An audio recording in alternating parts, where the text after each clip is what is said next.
राहुल जी, आप हमारे देश की बेरोजगारी कैसे दूर करेंगे? जैसे हिंदुस्तान की फैक्ट्रियां चालू होंगी, वैसे ही हिंदुस्तान के करोड़ों बेरोजगार युवाओं को उन्हीं फैक्ट्री में रोजगार मिलना शुरू होगा। एंड में राहुल जी ने क्या ही कमबैक मारा है, उसके बाद क्या होगा आप तो जानते ही है। Presenting the battle between Modi and Gandhi. तो आज का पहला सवाल राहुल जी के प्रिय मित्र मोदी जी के लिए। अरे मोदी जी, कैमरा सीरियस वाला पोज। देखिए जी, हमको मोदी जी के साथ काम करने में बहुत मजा आता है, क्योंकि मोदी जी को क्या कुछ सिखाना नहीं पड़ता। ये बॉलीवुड में सारे एक्टर 30 से 35 टेक लेते, तब तो उनका एक डायलॉग डिलीवरी होता है। मोदी जी को एक बार कैमरा चालू होते ही पोज बोले, मोदी जी अपने नेचुरली ऑर्गेनिकली अंदर से एकदम पोज में आ जाते हैं। ये देखो, है कोई टक्कर में? अरे 2 सेकंड लगता है मोदी जी कुछ अरबी में गा के सुनाना चाहते हैं। अरे वाह,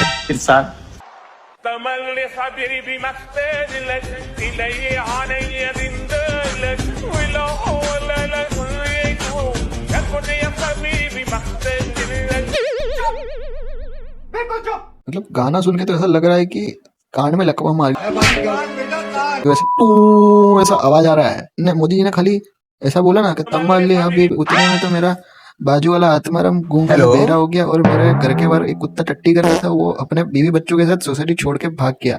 कुत्ते जाते जाते बोल रहे थे,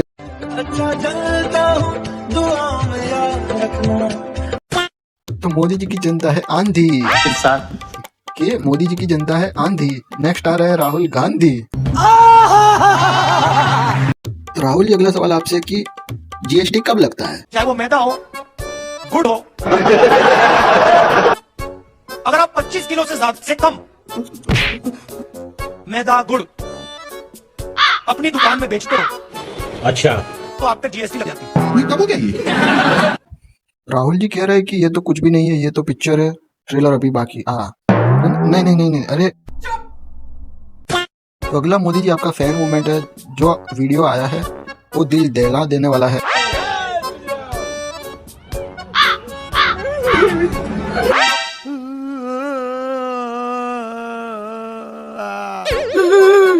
मेरा सपना पूरा हो गया। आंख में से एक भी आंसू नहीं आ रहे।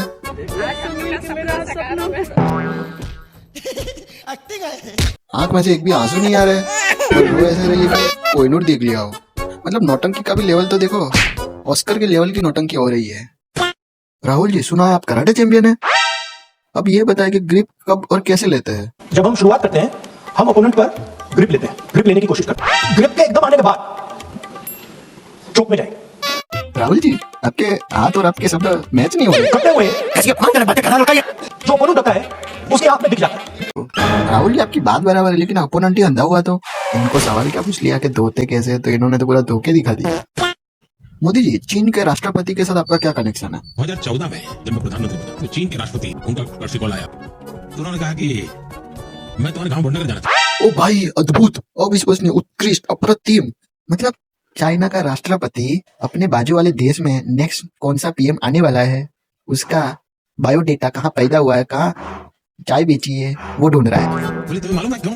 हाँ, मेरे को मालूम है। बोलू क्यों? चाइना का प्रेसिडेंट और कोई नहीं, मोदी जी का स्क्रिप्ट राइटर है। तो बोले मेरा और तुम्हारा एक स्पेशल नाता है। क्या ह्यूएन सांग जो चाइनीज फिलोसोफर था, वो सबसे ज्यादा समय तुम्हारे गांव में रहा था, लेकिन वापस जब आया चाइना तो मेरे गांव में रहा था। वाह, मैं कहा तालियां बजाओ ढोल।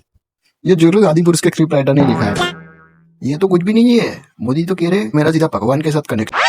ये परमात्मा ने मुझे भेजा है, ये ऊर्जा बायोलॉजिकल शरीर से नहीं मिली है। मतलब कैसे भेजा? कि भगवान खुद धरती पे चल के आए होगे, धरती पे मोदी नाम का पेड़ लगाया होगा, फिर 20 साल के बाद वो पेड़ बड़ा होकर वो फल दिया होगा, नरेंद्र नाम का वो नीचे गिरा होगा, फिर किसी ने उठाया होगा, पाल पोस के बड़ा किया होगा, और फल ने चाय बेचना शुरू किया होगा, 40-50 कंट्री साथ में घूम भी लिया होगा, और फिर पीएम बन गया होगा। वही होगी ना स्टोरी फिर तो। ये भी कुछ भी नहीं है। मोदी जी के हर स्टेट में अलग अलग कनेक्शन है। कम्युनिटी के साथ तो मेरा संबंध कोई नया नहीं, बहुत पुराना, बड़ा आत्मीय नाता रहा। जीवन का एक महत्वपूर्ण कालखंड मैंने आदिवासियों के बीच में बिताया। साथियों, बोहरा समाज के साथ मेरा भी रिश्ता बहुत पुराना, के साथ मेरा विशेष नाता रहा। इनके साथ मेरा निजी रूप से भी एक विशेष नाता। भगवान बुद्ध के साथ मेरा एक और संबंध भी है, जिसमें अद्भुत संयोग भी है और जो बहुत सुखद भी है। मेरा खुद का व्यक्तिगत रूप से फ्रांस के प्रति लगाव बहुत पुराना रहा। फेंको अपनी पूरी शक्ति के साथ फेंको। जी सैल्यूट है।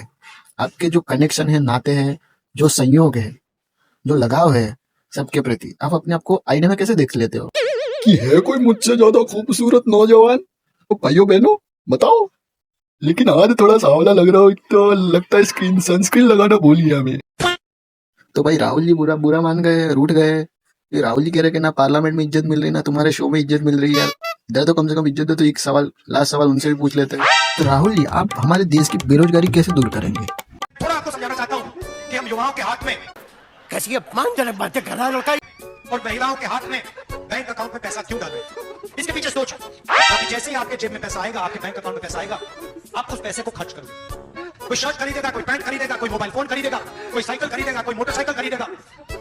और जैसे ही आप ये माल खरीदना शुरू करोगे, वैसे ही हिंदुस्तान की फैक्ट्रियां चालू हो जाएंगी। एक नंबर आइडिया राहुल जी। लेकिन कपड़े वगैरह तो ठीक है, लेकिन अगर कुछ और माल की फैक्ट्रियां चालू हो गई तो फिर रोड पे सिर्फ कांच की बोतलें ही मिलेगी। जैसे हिंदुस्तान की फैक्ट्रियां चालू होंगी, वैसे ही हिंदुस्तान के करोड़ों बेरोजगार युवाओं को उन्हीं फैक्ट्री में रोजगार मिलना शुरू होगा। एंड में राहुल जी ने क्या ही कमबैक मारा है। युवाओं को उसी फैक्ट्री में से माल मिलना स्टार्ट हो जाएगा। फिर उसके बाद क्या होगा अब तो जानते ही है। तो आज के लिए इतना ही। ये वीडियो सिर्फ फन के लिए था, सो डोंट स्प्रेड हेट। अगर आपको वीडियो पसंद आया तो वीडियो को लाइक कर दो, दबा दो यार, सब्सक्राइब के बटन पर बैठ जाओ और बेल नोटिफिकेशन हिला दो। मिलता हूँ नेक्स्ट वीडियो, तब तक के लिए बाय बाय।